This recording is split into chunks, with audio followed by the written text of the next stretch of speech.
بسم اللہ الرحمن الرحیم۔ السلام علیکم دوستو، مصر میں 1970 سے 1980 تک کے حالات پر بات کریں تو صدر انور السادات نے اقتدار سنبھالتے ہی محمود فوزی کو وزیر اعظم بنا دیا۔ 1952 کے بعد یہ پہلا وزیر اعظم تھا جو غیر فوجی تھا۔ اس سے اس امر کی نشاندہی ہوتی تھی کہ صدر کی حکمت عملی ماضی سے مختلف ہوگی۔ اس نے عرب دنیا کے مسائل میں مداخلت کی بجائے مصر کے مسائل کو اولیت دی۔ گزشتہ دور میں مصری شہریوں کی جو جائیدادیں ضبط کر لی گئی تھیں انہیں واگزار کر دیا۔ اس نے اعلان کیا کہ آئندہ مصر کو پولیس اسٹیٹ نہیں رہنے دیا جائے گا اور قانونی حکمرانی بحال کی جائے گی۔ علی صابری اور اس کے ہم خیال گروہ جو روس کے ہم نوا تھے کی اقتدار سے علیحدگی ظاہر کرتی تھی کہ انور السادات کا رجحان دائیں بازو کی طرف ہے۔ اخوان المسلمون پر ظلم و جوار کا دور ختم ہوا، تمام اخوانی قیدی رہا کیے گئے اور صدر نے بیرون ملک اخوان پناہ گزینوں سے اپیل کی کہ وہ وطن واپس آ جائیں۔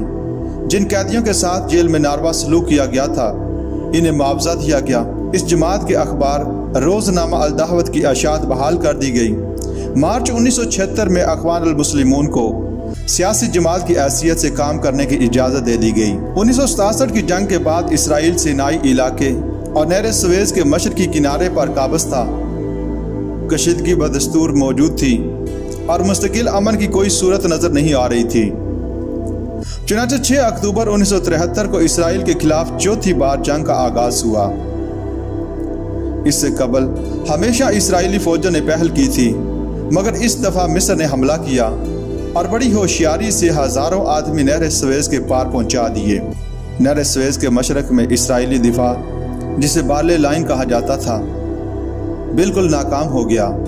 ایک ہفتے میں مصری 1000 ٹینکوں اور 1 لاکھ فوج کے ساتھ نہ صرف نہر کے کنارے پر قابض ہو چکے تھے بلکہ سینائی میں 10 میل اندر تک بڑھ گئے تھے۔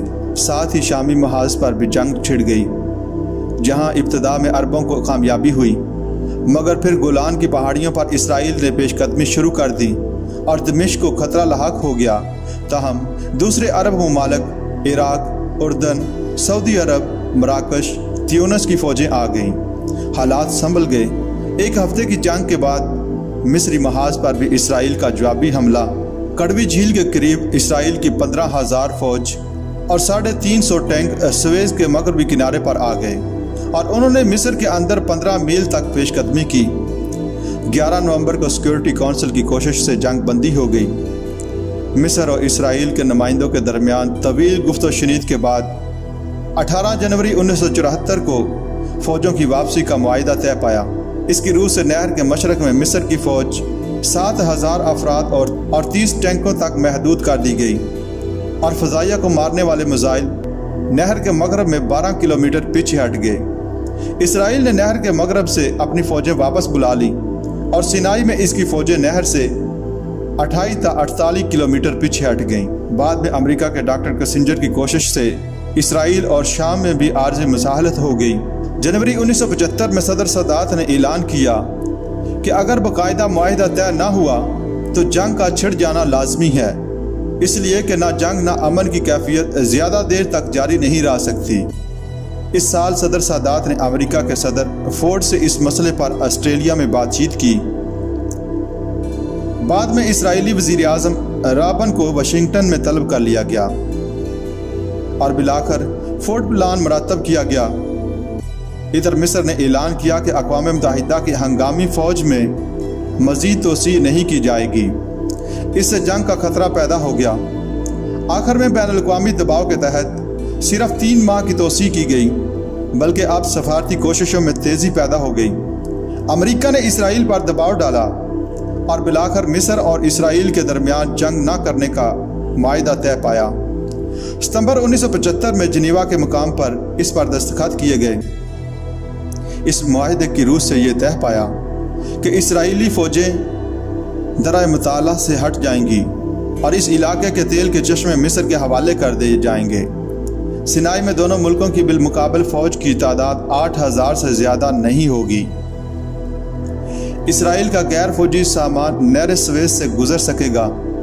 اقوام متحدہ کی ہنگامی فوج فی الحال اس علاقے میں موجود رہے گی۔ اچانک حملوں کی روک تھام کے لیے ایک وارننگ سسٹم قائم کیا گیا جس میں 200 امریکی ماہرین متعین کیے گئے۔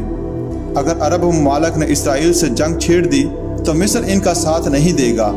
ڈاکٹر کسنجر نے ایک موقع پر کہا کہ اس معاہدے میں چند خفیہ دفعات بھی شامل ہیں۔ بہرحال یہ معاہدہ اسرائیل کے حق میں تھا کیونکہ اس کے بعد بھی سینائی کا 87% حصہ اس کے پاس رہا۔ دوسری طرف مصر کا اب تک یہ موقف رہا تھا کہ اسرائیل کو تسلیم نہیں کیا جائے گا۔ باقی عرب ممالک سے الگ ہو کر اسرائیل سے صلح نہیں کی جائے گی اور فلسطینیوں کے حقوق تسلیم کرائے جائیں گے۔ مگر اب مصر اس سے ہٹ گیا۔ عرب ممالک کسی ایسے معاہدے کے سخت خلاف تھے، تاہم مصر کے اندر اس کے خلاف کوئی رد عمل نہ ہوا۔ شاید مصری عوام مسلسل کشیدگی اور بار بار کی جنگوں سے تنگ آ چکے تھے۔ نومبر 1977 میں صدر سادات نے اسرائیل کا دورہ کیا۔ یہ پہلا موقع تھا کہ کسی عرب سربراہ نے اسرائیل کا سرکاری دورہ کیا۔ اس معاملے میں اسے مغربی ممالک کا تعاون حاصل تھا، تاہم مسلم ممالک سے صرف عمان، مراکش اور سوڈان کی تائید حاصل ہو سکی۔ عرب ممالک میں بالخصوص رد عمل ہوا۔ صدر سادات نے اسرائیل کی قومی اسمبلی سے بھی خطاب کیا اور امن کا 5 نکاتی منصوبہ پیش کرتے ہوئے مقبوضہ عرب علاقوں سے اسرائیلی فوج کی واپسی، فلسطینیوں کے حقوق، ہر ملک کے تحفظ کی ضمانت، اقوام متحدہ کے منشور کے مطابق باہمی تعلقات اور حالت جنگ کے خاتمے پر زور دیا۔ دسمبر 1977 میں اسرائیلی وزیر اعظم نے اسماعیلیہ میں صدر سادات سے ملاقات کی، لیکن یہ مذاکرات ناکام رہے کیونکہ اسرائیل اقوام متحدہ کی قرارداد نمبر 242 کو تسلیم کرنے اور فلسطینیوں کو ان کے حق خود ارادیت دینے سے انکاری تھا۔ صدر انور سادات اور اسرائیلی وزیر اعظم بیگن کے درمیان یہ معاہدہ امن 20 مارچ 1979 کو طے پایا۔ یوں ملا کر 30 سالہ جنگ کا خاتمہ ہو گیا۔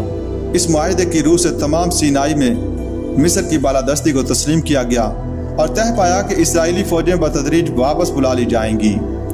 اسرائیل کو تمام دوسری اقوام کی طرح نہر سویز استعمال کرنے کی اجازت ہوگی۔ شرم الشیخ وغیرہ کے ہوائی اڈے تمام اقوام کی تجارتی پروازوں کے لیے کھلے رہیں گے۔ اسرائیل جنوبی سینائی میں تیل کے چشمے واپس کر دے گا اور اس کے عوض مصر اسے اتنی ہی مقدار میں تیل فراہم کرے گا۔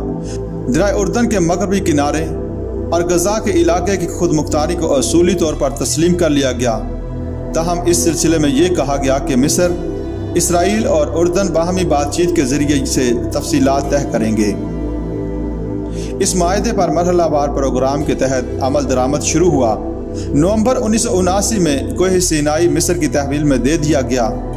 1980 کے آغاز میں اسرائیلی فوج نے مزید علاقے خالی کیے، یہاں تک کہ وہ شمال میں العریش سے لے کر جنوب میں محمد راس تک کی لائن سے پیچھے ہٹ گئی۔